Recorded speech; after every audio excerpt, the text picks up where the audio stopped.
گفت افغانستانی یعنی کی؟ گفتم افغانستانی یعنی همون پدری که بزرگ شدن پسرشو نمیبینه، همون پسری که تو 20 سالگی شبیه 40 ساله هاست، همون دختری که تو 10 سالگی ترک تحصیل میکنه. خنده داره نه؟ تازه ایناشو نگفتم بهت. یعنی همون مادری که هیچ وقت بچه هاشو سر یه سفره ندید. میدونی چرا؟ چون هر کدوم یه وری جون میدن.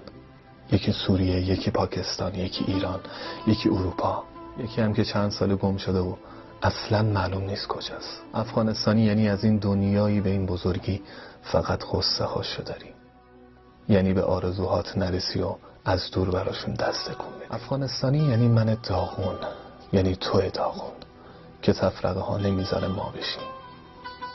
ما زاده یک پدر مادر هستیم.